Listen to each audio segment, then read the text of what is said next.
Hello everyone, आज हम school of philosophy पर चर्चा करने जा रहे हैं, जिसमें मैं बारी बारी सभी फिलॉसफीज के स्कूल पर चर्चा करूंगा। फर्स्ट ऑफ ऑल हम आदर्शवाद पे चर्चा करने जा रहे हैं। आदर्शवाद आइडियलिज्म के नाम से जाना जाता है। आइडियलिज्म के समर्थकों में सुकरात, जिन्होंने की प्रश्नोत्तरी विधि की चर्चा की थी, प्लेटो, इनके शिष्य कांटे, बहुत बड़े समाज सुधारक और समाजशास्त्री, शिक्षा शास्त्री के रूप में जाने जाते हैं, ग्रीन महोदय, और भारतीय विचारकों में अरविंदो घोष और महात्मा गांधी हैं। इन विचारकों ने आदर्शवाद को हमेशा अपनाया और शिक्षा के तौर पर आदर्शवाद को फॉलो करने की कोशिश की। आदर्शवाद है क्या? आदर्शवाद का मतलब है एक निश्चित आदर्श की ओर चलना। आदर्श हमेशा अब से अच्छी चीज के लिए होता है, और आदर्श की हमेशा अगर परिभाषा पूछे तो चाहिए, जो है और चाहिए के बीच में जो अंतर है वो आदर्शवाद का उद्देश्य हो जाता है। जहां हम हैं और जहां हमें होना चाहिए, जो होना चाहिए वो हमारा आदर्श है। हमें अब से उस आदर्श की ओर कैसे हम पहुंचेंगे, इसके लिए आदर्शवाद हमारी मदद करता है। तो आइए आदर्शवाद की मीमांसा को देख लेते हैं। आदर्शवादी दर्शन को हम देखें तत्व मीमांसा में, ज्ञान मीमांसा में और आचार मीमांसा में। दर्शन में हमने पहले ही आपसे बताया है कि किसी भी वाद की, किसी भी विचारधारा की ज्ञान मीमांसा, तत्व मीमांसा, यानी वो किन चीजों पर आधारित है। तत्व मीमांसा, ज्ञान मीमांसा, उसके तहत जो चीजें विचारधारा आई है उसका स्वरूप कैसा है, उसका स्रोत क्या है और वो हमारे जीवन में कितना उपयोगी है। और जो आचार मीमांसा है, आचार मीमांसा यानी जिंदगी में उसका अहम रोल कितना है और हमें उसे पाने के लिए क्या प्रयास करने चाहिए। तो आप सभी लोगों को ये बात समझ में आ रही होगी कि आदर्शवाद बच्चे को एक आदर्श की ओर ले जाने की बात है। तो यहाँ पर पहले से निर्धारित इस बात को समझ लें कि जो विचारों से सत्य बात है, बात सत्य है, यानी जो विचारों से बात सत्य है वही आदर्शवाद की ओरिजिनल परिभाषा है। इसमें पहले से ही क्या लिखा जा सकता है कि पहले से निर्धारित उद्देश्यों और लक्ष्यों को पाने के लिए, ये हमेशा याद रखिएगा कि हम अपने उद्देश्यों और लक्ष्यों को पहले से निश्चित कर लेते हैं। एक आदर्श होता है जो विचारधारा कठिन अनुशासन और पूर्व निर्धारित पाठचर्या का अनुसरण करती है। अगर कहीं पर कोई चीज निश्चित है और उसे हम सही समय पर पूरा नहीं करते हैं तो निश्चित तौर पर हम अपने पाठ्यक्रम को सही समय पर पूरा नहीं कर पाएंगे और ऐसे में हमें हमारे लक्ष्य की प्राप्ति में विलंब हो सकता है। आदर्शवाद आपको आपके लक्ष्य को पाने के लिए किसी भी प्रक्रिया, शिक्षण विधि और रास्ते से गुजरने के लिए कहता है, लेकिन उसका उद्देश्य है कि आप उस लक्ष्य तक पहुंचे। तो इस तरीके से आदर्शवादी विचारधारा पहले से निश्चित किए गए आदर्श को पालन करने के लिए कहती है। इसके विषय में अंतिम वास्तविकता विचारों या विचारवाद में है। आदर्शवाद के अनुसार अंतिम वास्तविकता कहाँ है, क्या सच्चाई है, तत्व मीमांसा क्या है, कहाँ हैं हम? तो कहते हैं कि जो विचारों में सत्य है, जो विचारों से आपको अच्छा लगे, जो विचारों में सही लगे, वो आदर्शवाद है। यानी जैसे आप कहीं पर भी देखते हैं, जब कहीं भी आप जाते हैं तो आपको ये लगता है ना ऐसा होना चाहिए था। ये चाहिए कहाँ से आता है? ये चाहिए हमारे आइडियलिज्म, हमारे आदर्श से आता है और ये हमें बताता है कि हम क्या चीज करेंगे। तो विचार जगत में हम यहाँ पे विचार जगत को देखेंगे, यानी तत्व मीमांसा में विचार जगत की महत्वपूर्ण भूमिका है कि जो चीज विचारों में है वो आदर्शवाद में है। तो आदर्शवाद की विचार मीमांसा में, तत्व मीमांसा में हमें विचारों को देखना है। इसके तहत कुछ विचार निम्नलिखित हैं, जैसे कि आत्मा और शरीर जीवन के एक अंग हैं। हम आत्मा को प्रमुख मानते हैं।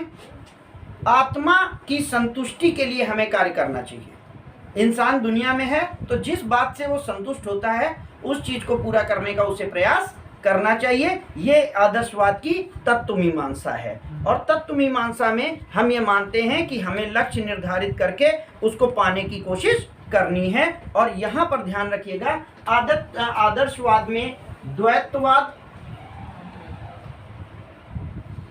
एकेश्वरवाद, एकेश्वरवाद मतलब एक ईश्वर, द्वैतवाद मतलब आत्मा परमात्मा, और अनेकेश्वरवाद भी आते हैं। इनको आप समझ लें बस केवल नाम के लिए कि ये चीजें इसकी तत्व मीमांसा में आती हैं। क्या क्या हो गया? द्वैतवाद। कल बताया था द्वैतवाद, आज आदर्शवाद में क्या आ गया? द्वैतवाद। क्योंकि हमें जैसा उचित लगेगा वैसा ही तो हम करेंगे। तो ऐसे में आत्मा और परमात्मा अलग अलग चीज है और इन दोनों का अलग अलग अस्तित्व है। ये आदर्शवाद मानता है। एक ईश्वरवाद है, एक ईश्वर माना जाता है, ठीक है ना। और अनेकेश्वरवाद जिसमें अनेक व्यक्ति अपनी आत्म संतुष्टि के लिए जिस ईश्वर को, जिस शक्ति को चाहे उस शक्ति की पूजा करे, उस शक्ति को माने, इसके लिए हमारा अनेकेश्वरवाद काम करता है। और इसके बाद आदर्शवाद की ज्ञान मीमांसा क्या है कि ज्ञान मीमांसा ये है आदर्शवाद की कि जो सही है वही सत्य है और वही सुंदर है और वही उचित है। यानी सत्यम शिवम सुंदरम को मानना आदर्शवाद की ज्ञान मीमांसा है।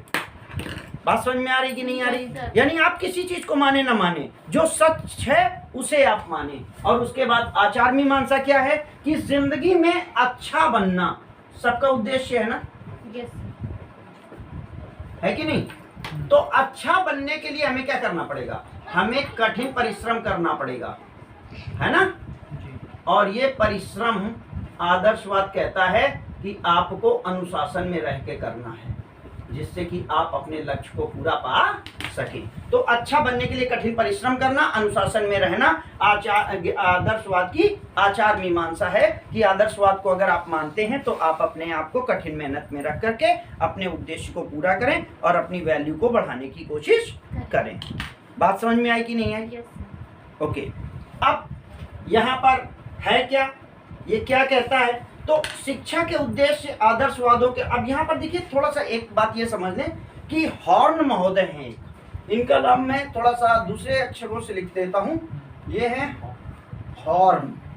क्या नाम है? हॉर्न। इन्होंने क्या कहा? इन्होंने आदर्शवाद को कहा कि आइडियलिज्म, इसकी जो अंग्रेजी मीनिंग है आइडिया प्लस इज्म से है। आइडिया मतलब विचार, आइडिया मतलब विचार, इज्म मतलब है या विचार की जो वाद है, और एल मतलब है वर्ल्डली लाइफ। दुनिया में जितनी भी चीजें हैं, एल को आप वस्तु से समझ लें अगर, तो दुनिया में जितनी वस्तुएं हैं उनके बारे में आपके जो विचार हैं वो आइडियलिज्म है। और यहाँ पर इन्होंने कहा ब्रह्मांड बुद्धि और इच्छा की अभिव्यक्ति है। क्या? बुद्धि और इच्छा। बुद्धि मतलब ज्ञान और इच्छा मतलब जो हम चाहते हैं, यानी दोनों चीजें मिलकर के आपको जिंदगी जीनी है। तथ्यों की प्रकृति वास्तविक है। यहाँ पे क्या लिखा? विश्व के स्थायी तत्वों की प्रकृति मानसिक है।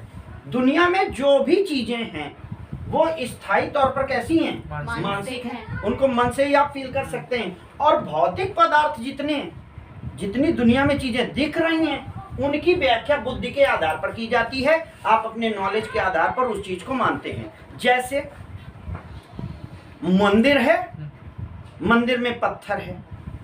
अब आप आदर्शवाद में अगर ज्ञान मीमांसा को मानते हैं और आप दर्शन मानते हैं तो वो भगवान हो सकता है और नहीं तो वो पत्थर है।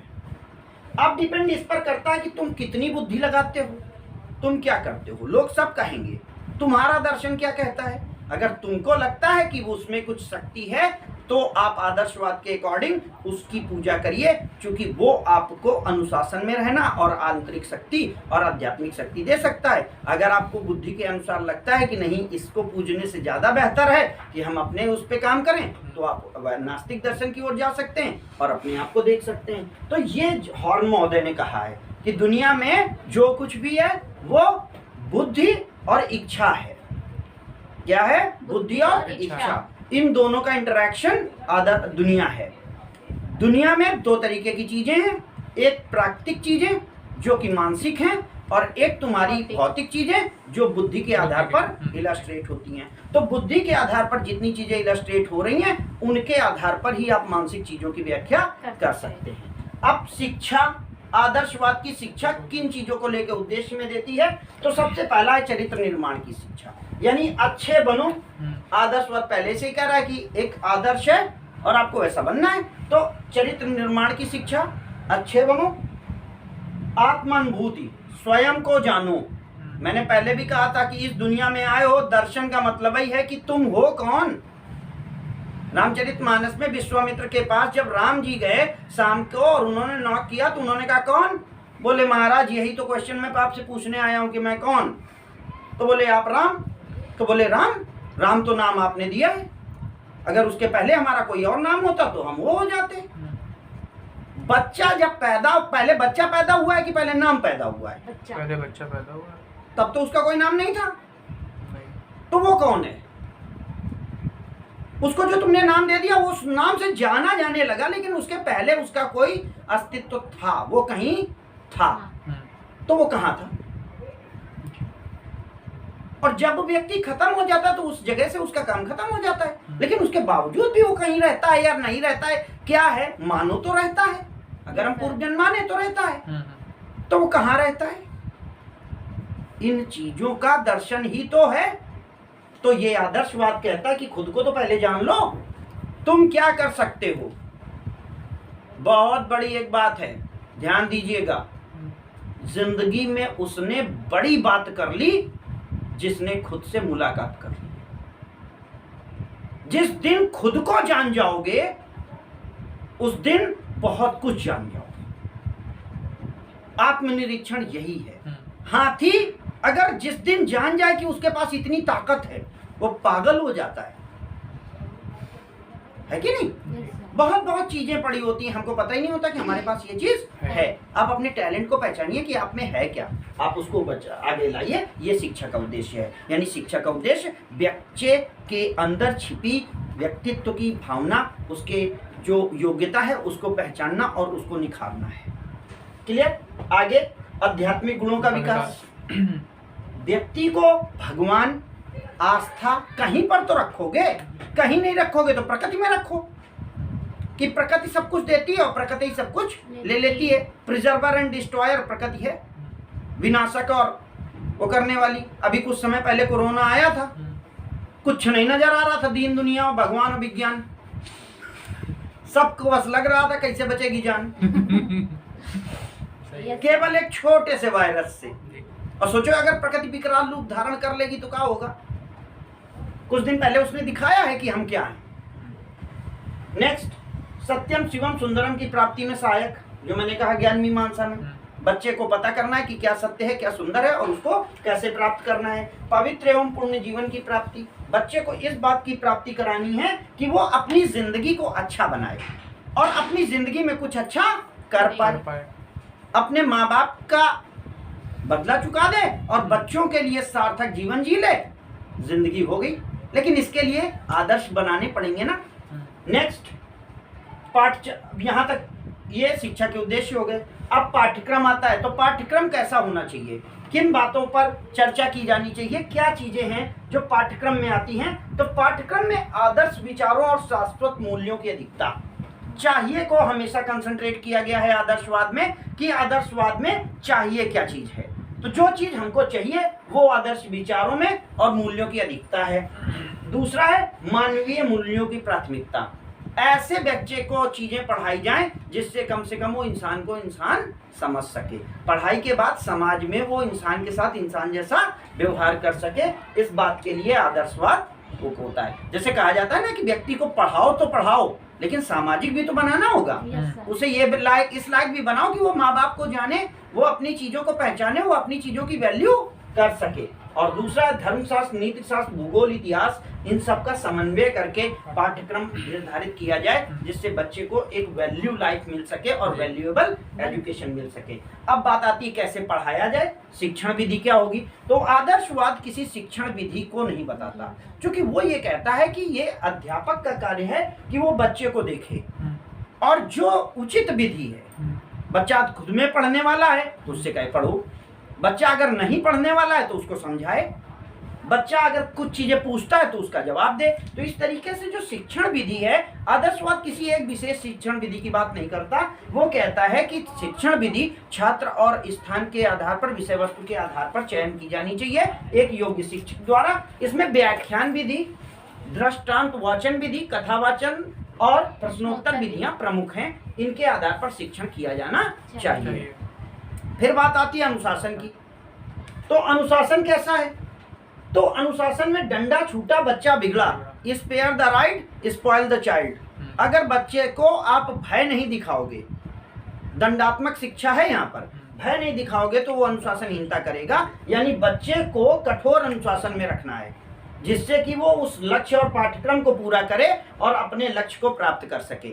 जैसे कि एग्जाम्पल के तौर पर शिक्षक और छात्र, पाठ्यक्रम है, अगर 90% लाने हैं तो कठोर लक्ष्य फॉलो करना पड़ेगा, कठोर मेहनत करते हुए, कठिन मेहनत करते हुए उसे आगे बढ़ा करके और अंतिम लक्ष्य तक पहुंचाना है, ये इसका उद्देश्य रहेगा। अब बात आती है कि स्कूल की क्या वैल्यू है आदर्शवाद में। तो आदर्शवाद ये कहता है कि चूंकि एक कठोर और निश्चित पाठ्यक्रम पूरा किया जाना है निश्चित अवधि में शिक्षक और शिक्षार्थी द्वारा, इसके लिए स्कूल आवश्यक है, क्योंकि अगर स्कूल नहीं होंगे तो निश्चित समय में निश्चित अवधि में पढ़ाई नहीं हो पाएगी। इस तरीके से स्कूल का प्रमुख स्थान है। अंत में शिक्षक का स्थान आदर्शवाद में क्या है? तो आदर्शवाद में शिक्षक एक महत्वपूर्ण भूमिका में है। शिक्षक अगर नहीं होगा तो वो बच्चे को नियंत्रित नहीं कर पाएगा, पाठ्यक्रम सही समय पर पूरा नहीं हो पाएगा। इस तरीके से महत्वपूर्ण स्थान शिक्षक को दिया गया है, जो छात्र को निश्चित पाठ्यक्रम का अध्ययन करने में मदद करता है। तो एक सहायक और गाइड की भूमिका में शिक्षक यहाँ पर होता है, लेकिन शिक्षक अधिकार रखता है कि बच्चा अनुशासन में रहे, अदरवाइज वो उसे अनुशासन में रखता है दंड दे करके। तो इस तरीके से आदर्शवाद शिक्षा पर अपने विचार कुछ इस तरीके से प्रस्तुत करता है। हम अगले बात पर अगले वीडियो में चर्चा करेंगे। Thank you.